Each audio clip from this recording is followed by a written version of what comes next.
This is Mick Foley. This is Harley Race. This is Shelton Benjamin. This is Mr. Wonderful Paul Orndorff. This is the Monster Abyss. And this is Daniel Bryan. This is JBL, and you're watching the MWF. Be there, live.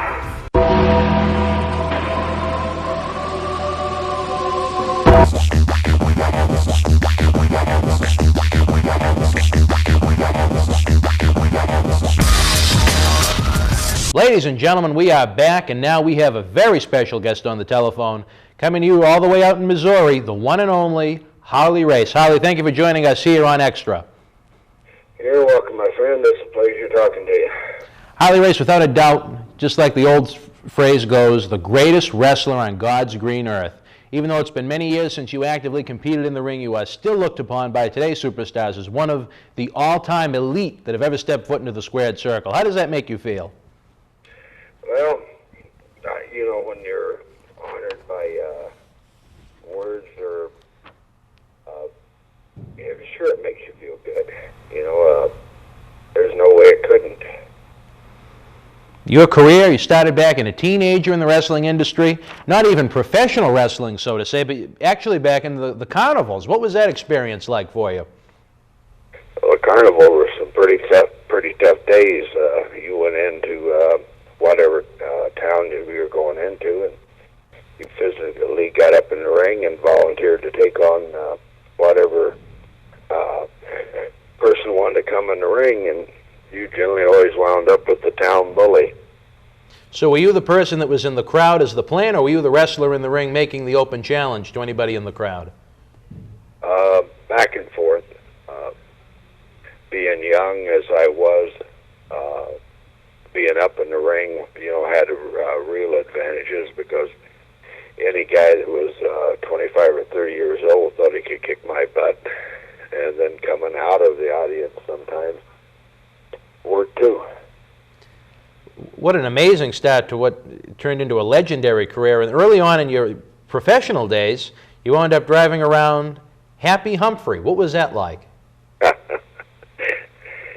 Well, driving Humphrey was an ends to a means. You know, it got me involved in a lot of different people that were able to see me as we traveled, mostly across the Midwest and then out into the Northeast, Buffalo, and then I left him when we were in Mobile, Alabama. But it was, you know, it's driving a guy that weighed 785 pounds in a 1952 Pontiac with the doors opening backwards. No power steering, no nothing. Well, whenever he sat down in that back, it was just like he had power steering. It must have been quite a challenge, especially in the days trying to get from town to town in record time. For all these stories, as we're going to talk about on this program, check out www.harleyrace.com, where you can pick up copies or get information about the book King of the Ring by Harley Race, your autobiography, as well as a book that you co-authored with Les Thatcher and Ricky Steamboat, The Professional Wrestling Guide, almost an instruction book as to how you can break into the industry and learn the ropes. Did you ever think, Harley, as you continued along the path worldwide into becoming a wrestling legend, that after it was all said and done, you'd take part in writing 2 books? No, I never thought I'd write the first one, let alone the second one. But you know, times change, and the outlook on everything changes. And if the book that Thatcher and I and Steamboat wrote can help any of these young guys, that's a good part. The part that I do advise and push as hard as I possibly can, that for youngsters that are reading that, please don't try that, because there's ways in there that you can get seriously hurt. Oh, absolutely, without a doubt. If you find what you read interesting, you should look into finding a quality school in your area to be trained by a professional. And you have your own school out in the Missouri area. Why don't you tell us a little bit about that, Harley? Yes, I do. We've been in business out here since 1999, and each year we have our camp, our main camp,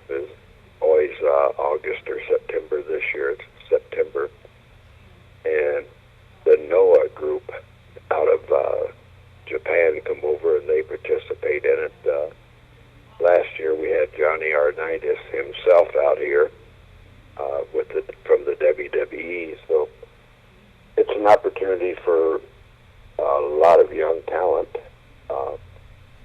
to be seen from pretty respectable places, and they also have an opportunity to wrestle for me, and I probably run more wrestling shows per year than anybody except the WWE. I run roughly 60 shows a year, which gives these kids an opportunity to, to get in the ring and hone their skills and enhance their appearance.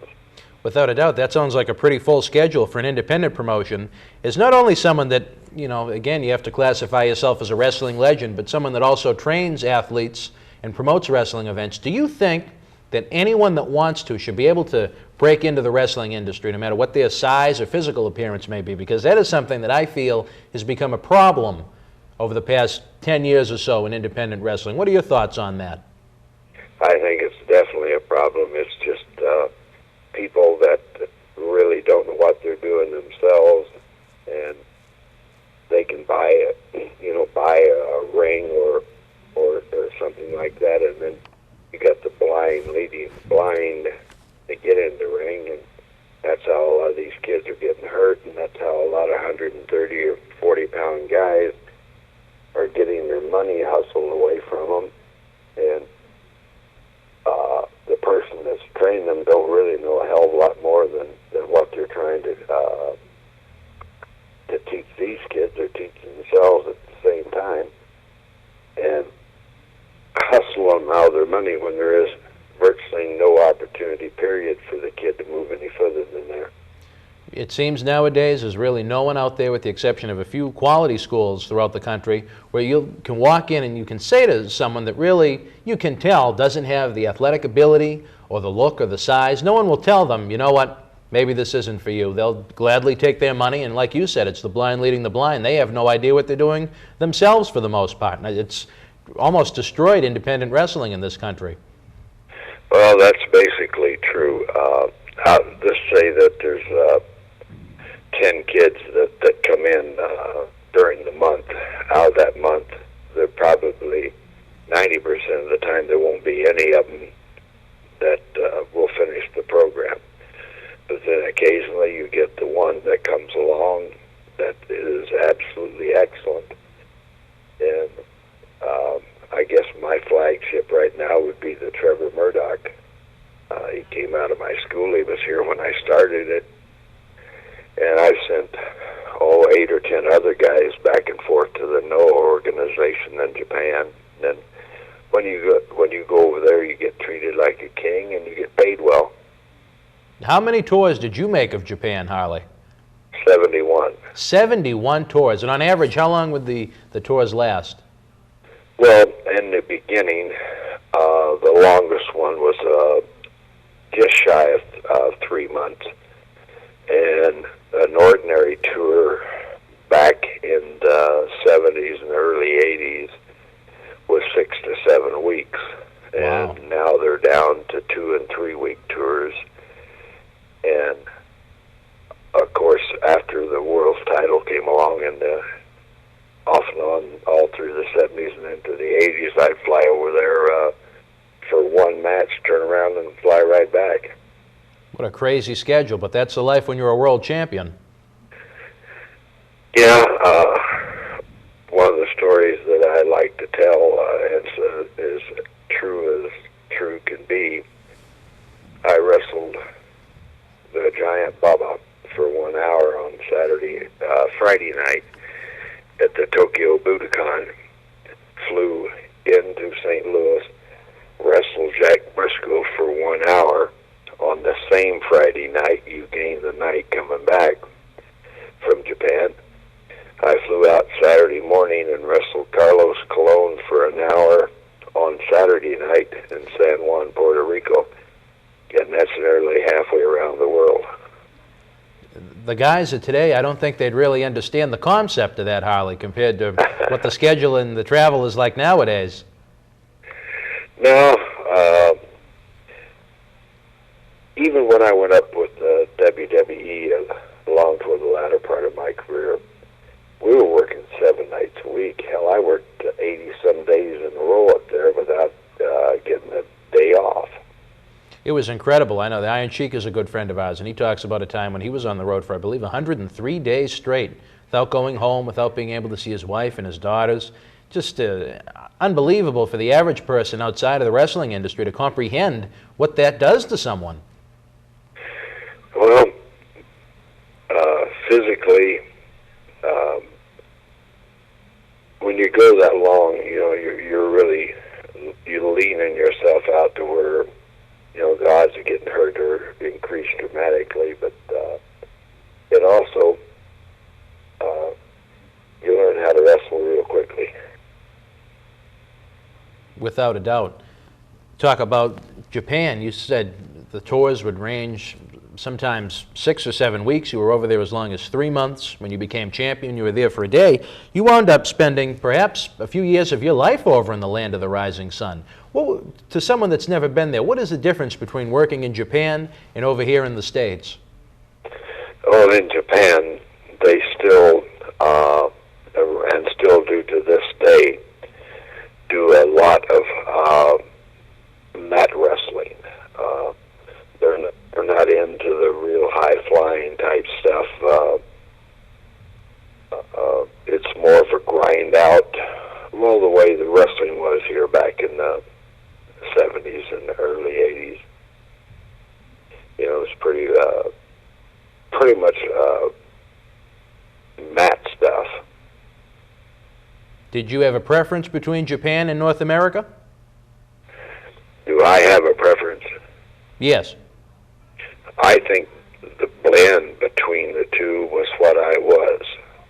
There you go. You created your own category for yourself. Yeah. And what a career it was, as many longtime wrestling fans certainly remember. The early days, as we said, you went from carnival into the professional ranks, quickly moving up the ladder in professional wrestling, tours of Japan. Let's fast forward to May of 1973. Take it from there, Harley. Explain the time in your life leading up to the time you won the NWA World Heavyweight Championship for the first time. Well, I had been, basically wrestling 7 nights a week for years and years, and when that walked out in the ring in Kansas City that night, and walking into the ring and leaving the ring, my whole life completely changed. And I started, wrestling all across the United States the very next day. I flew out to Florida, and from Florida, it just whirlwind from there, and it took me around the world several different times. I believe you are an 8-time World Heavyweight Champion. Is that accurate? Yes. 8 times, Harley. Talk about some of, I'm sure there were dozens, if not hundreds, some of the most memorable experience you had when you had that 15 pounds of gold in your bag. Well, it's back in that year. It was a hell of a deal. It got me first class seats on airplanes. It got me through security. Just recognizing me, that got me around and through things that other people, were stuck in lines and so on and so forth. But overall, it was a life-changing experience, and it gave me an opportunity to wrestle. And there's only a couple places on earth that I haven't wrestled, and I didn't wrestle all through Africa, of course, because there's nothing there. But I've wrestled on the continent. The only two that I haven't been in is Red China and Russia. Wow. That sums it up right there. Everywhere in the world that there was wrestling, Harley Race competed in the ring. And how many hour Broadways were there along the way? I would say as I got really established in it, 5 nights a week. 5-hour Broadways each week? Yep. How did you do it, Harley Race? Like we said, the average person, they can't comprehend what it takes not only to go out there and have a match, as you see on television each week, but to do it each and every night with that kind of travel for 1 hour. What kind of mental makeup do you have to be able to do that successfully? Well, some says it has to be great, and others says it's dumb, and I say it's somewhere in between. You're traveling, 90% of the work in wrestling is the getting there and getting to the next spot. In the ring, you just become adapt to that. You know exactly what you can do and what you can't do, and that's what you do. But the traveling from one night in Miami, the next night in Portland, Oregon, that's the stuff that after a while really starts to get to you. Did you miss the travel at the times when you dropped the strap? Well, I'd be lying to everybody that's listening to us if I said I didn't miss it. I still miss it to this day. Did you miss a lot of the hectic travel that went along with it? Some of the crazy trips that you had to endure when you were the world champion? That must have made life a little bit easier. My part of traveling, then they flew the world's champion first class. Mm-hmm. And like I said, I've seen virtually the whole world and rode first class to get there. But after I got there, I got my butt run off. Well, Starrcade 83, the night you faced Nature Boy Ric Flair in the first Starrcade, inside of a steel cage with Gene Kiniski. Nature Boy Ric Flair went on to become champion that night. And where did Harley Race go from there? Where you were, it really wasn't nationally televised out in your neck of the woods. From the time Starrcade 83 came to an end until the time you went to the World Wrestling Federation, what was going on in your life, in and out of the ring? Well, I was still in the ring as much as I wanted to be. And I bought into a wrestling organization right here in the Midwest with Bob Geigel, Pat O'Connor, and myself, and we promoted from Waterloo, Iowa to northern Oklahoma, across northern Arkansas, all of Missouri, the southern half of Illinois, and all of Iowa. So I stayed real busy. Wasn't that, and plus I invested over $500,000 into it. Oh, wow. So that obviously you wanted to put as much of yourself into that investment as humanly possible. Well, it wasn't long after I made this investment that Vince decided to make his move across the nation. So how did you react? Well, you have $500,000 of your own hard-earned money from blood, sweat, and tears all over the world. How did you feel the first time WWF, after their national expansion, came into your neck of the woods, which was, in old-time wrestling terminology, your territory? Well, there wasn't anybody really happy about it, but at that point in time, most all the people that were promoters throughout the United States and Canada also were of an age that they were my age now, if not older, and I'm 62. So they weren't going to venture losing their investment. Most all of them were set financially. So a lot of them backed away and just let it happen. I was at an age that, in my late 40s, that I still wanted to fight this stuff, but you can't fight it by yourself. So if you can't beat them, join them, and that's what I did. In the early part of 85 or 86, I think I went up with Vince. What led to you, someone that was so loyal to the NWA for decades, going to what a lot of people consider to be the opposition, the World Wrestling Federation? Well, all those people that were saying it was the opposition were the same people that I did address. Excuse me. Same people that I just addressed a few seconds ago that would not invest their money in trying to fight it. Right. How did you find life different from the NWA to the WWF? Was it a big change in the styles of work going on in the ring compared to the NWA? The travel, as we mentioned, was out of control in the 80s. Were there any differences between your time with your own promotion and the NWA from when you went to WWF? No, at that point in time, they were working 7 a week. And as we were talking about just a little while ago, I worked 80-some days in a row, and said something about someone that told you that they worked over 100 days.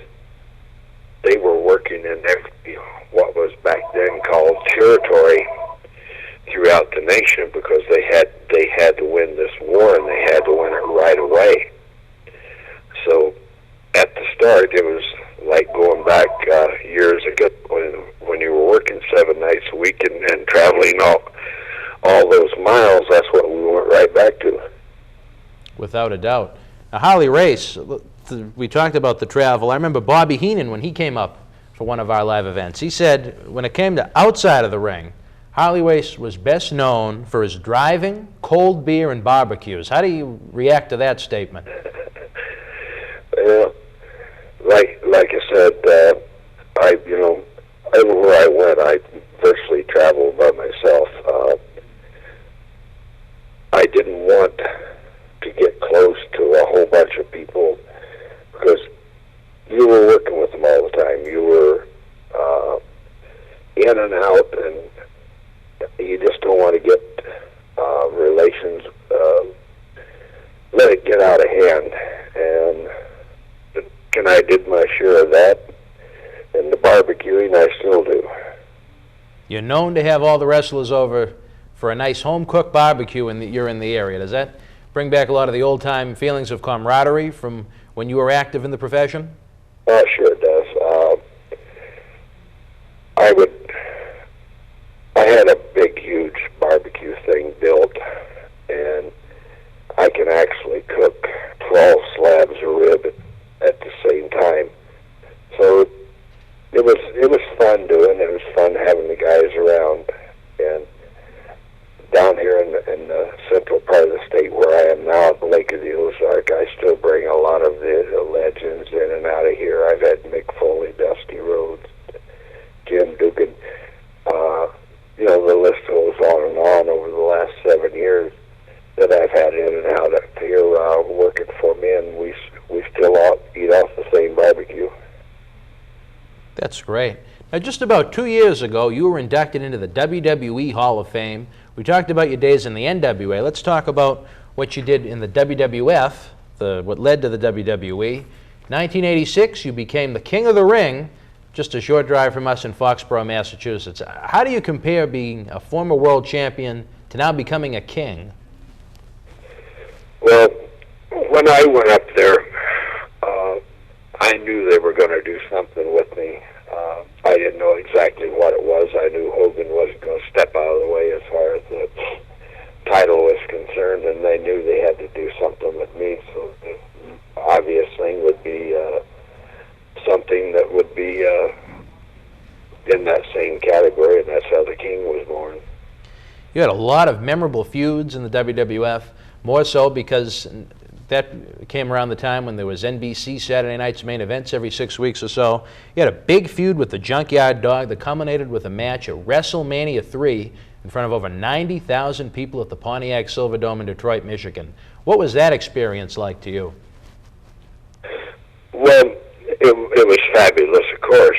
When you go out and there's that many people there, and every one of them is shouting your name, it's a heck of a rush.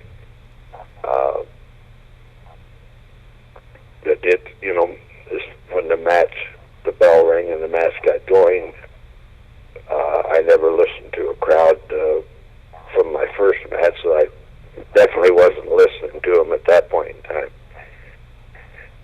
Was that the largest crowd you ever competed in front of? I would say yes, it was. I've been in Tokyo at the Tokyo Dome when there's been 70,000 plus there, but overall, inside that building, there was actually a little over 103,000 people. The number you got is the people that paid to come through the door. Oh, that's not including all the comps?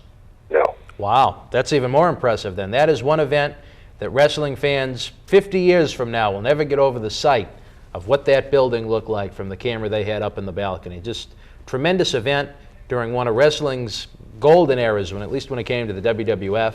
And again, you wrestled the Junkyard Dog. You had Bobby the Brain Heenan and the fabulous Moolah in your corner. She was the queen for the night. Yeah, when we left in that golf, or the back of that golf thing, or whatever they called it, there was a cart of some type, and we started down there, and those people stood up and started wherever there was booing you or cheering you. I mean, it really gives you a rush, because you're talking about an encapsulated dome that just, I mean, everything just shaked and vibrated. It was so damn loud. From there, you finally moved on to what a lot of wrestling fans were eager to see, the NWA legend Harley Race facing the then WWF World Heavyweight Champion Hulk Hogan. It seemed like it took an awfully long time for you to wind up in a program with Hulk Hogan. What do you think, why weren't you brought in to face Hogan right off the bat? Well, Hogan wouldn't go for it. He didn't want to work with the likes of Harley Race? Well, he didn't know what Harley Race was going to do. Now, he had a story in his book about you lighting a ring on fire, I believe, and coming at him with a gun. Yeah, but that's horseshit. Oh, there was a lot of that in that book. Yeah, there is. I never lit no ring on fire, period. I don't know why he would say that. However, the thing about the gun, you know, I got stabbed. I carried a gun on me for a lot of years, all the time. And when I walked into the dressing room where he was at, his first comment was, "I thought the first time I saw you, I'd be looking down the end of a gun barrel." I took the gun out of my waist belt and I had it in my hand right here. I said, "Well, you can if you want. And if you got someone there that's capable of teaching you and you're willing to devote the time," and then please believe me when I say devoting the time, I mean just that. Nothing happens instantly in this business. And I make the same speech each night when I get out of the ring, right here around the central part of the country. Come and see me, because I think I can teach you how to do it the right way. Going back a little bit to the time of WWF, now that you mention it, do you wish you had a chance to maybe help some of the guys you were on the road with? I remember you had a pretty lengthy house show run with the Ultimate Warrior. Do you think you could have maybe molded him into a better worker? I say that from the time Jimmy came in up there till the time I quit working with him, hell, I worked with him virtually every night somewhere in the nation. I think by the time we were finished, he was, and sounds like I'm blowing smoke, you know where, but if you could get him to settle down in the ring, you could have a halfway decent match with him. Were you surprised that he went on to become as big as he did? No, because at that point they were wanting something to equal Hogan, and they were just feeding it to get it. He was no ways near as charismatic a person as Hogan. Hogan could walk in the ring and make that walk to the ring look like you were watching a biblical person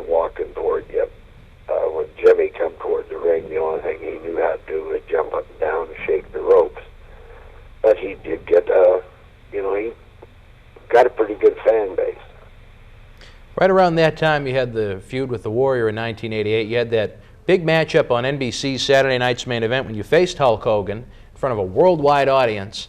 And there was the infamous table spot where you went through the table, and you can tell the story better than I can. Tell us a little about that match and what happened to you as a result. Are we talking about the one in Nashville? Yes, I believe so. Well, that was pretty much the wind up of my run up in the WWE. What I didn't know was when I did that it had a big steel band around it and it recoiled and hit me just above the pelvic bone. I'd have probably been better off had it hit the bone and broke the bone. Then I'd known that I was hurt and I would have got out. But I wound up blowing an intestine and going through 7 abdominal surgeries, and that was pretty much the ending of my career. Wow. Was that part of the reason why you weren't part of the WrestleMania 4 championship tournament and they had you in the Battle Royal? Yes. Unbelievable. I remember I believe it was Royal Rumble 1989, you came back for one last hurrah against Haku for the crown and the cape, and then I believe that was the end of your wrestling run in WWF. Yeah, but that was, and they give me a choice of people that I could wrestle, and I've known Haku since the early days in Japan when he used to carry my wrestling bag for me. So I went out the way I wanted to go out. Haku was the chosen one for you. Yep.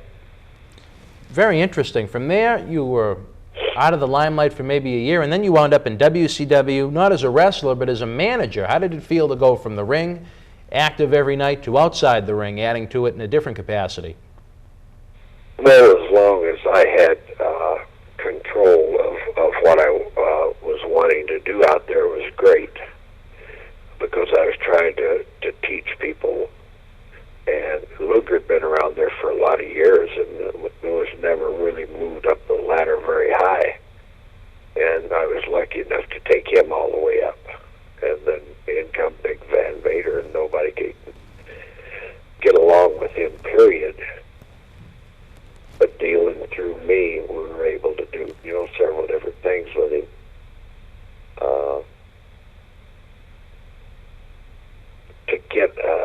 To get out of that, I could say a million different things about it, but while I was doing it, there was not anything that I really enjoyed about it.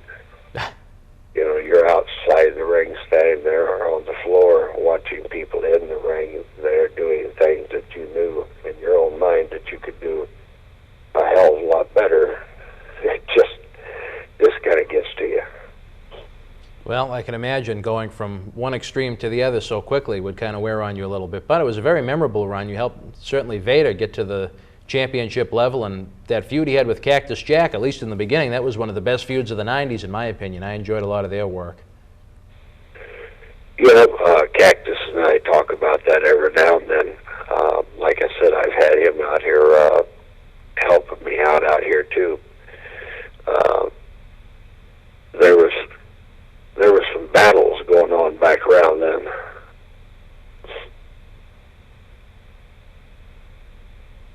Cactus Jack, who will ever forget that match he had with Vader on WCW Saturday Night when he just beat the living hell out of him on the floor, on the concrete floor, and what was to be so close to that? The battle is the only word I can use to describe it, and they only aired an edited version on television. It was so brutal. Look, Cactus nailed me with that too before also. You were involved in the melee too? Oh, yeah. Well, Harley Race, we've just touched upon one of the great careers in this business, from your time as world champion to being a booker, a promoter, a man that was known for his drinking and his driving and his barbecues and everything in between. You can check out HarleyRace.com for more information on the King of Wrestling's autobiography, along with his new book, A Guide to Professional Wrestling, if you want to learn a little bit about how you can break into the business and some of the techniques you'll need to learn if you want to become active in this great industry. Check out these books. We're also having a contest for copies of the book on MWFProWrestling.com. You can also learn more about Harley Race's Federation World League Wrestling and how you can break into his wrestling academy if you live out in the Midwest. Harley, thank you for taking the time to join us. We're looking forward to seeing you this June out in Vegas at the Cauliflower Alley Club's 41st reunion. Well, I appreciate it, my friend, and I look forward to seeing you out there, too. Of course, you'll be part of that big camp, and that's one thing I want to stress upon before we go about the Cauliflower Alley Club. You have wrestling seminars with different legends and personalities throughout the country, but at the Cauliflower Alley Club, it's just so great to see people that care give back to the business, where these camps run $200, $300 a piece for wrestlers, but if you remember the Cauliflower Alley Club, you get to participate in a 2-day seminar and then a live event for no cost by people that just truly care about professional wrestling. It must be a great way to give back to the next generation. Yes, it is. And the guys that have been there the last few years, you see them out in different venues, different places, and they come right up to you, you know, and they're thanking you for what you did for them, and so on and so forth. That's fabulous, but just being able to see one of those guys take that next step up the ladder is what it's all about. Absolutely. As a matter of fact, Todd Hansen of our MWF, he took part in the camp, and less than a month later he had his WWE debut in a dark match at the Fleet Center. So there's a lot you can learn in just a matter of a few days, and like I wrote on my column on the website, if you can't pick up something out of this camp, you're in the wrong profession, because you'll never get it. That's a true statement, my friend. Harley Race, a tremendous person, a tremendous career. Check out HarleyRace.com for more. And Harley, maybe we can have you back on the program sometime this summer after you get that big award at the reunion. Be happy to do it. Harley Race, thank you, and we will be back after this brief time out with more information on Paul Bearer's return, March 25th.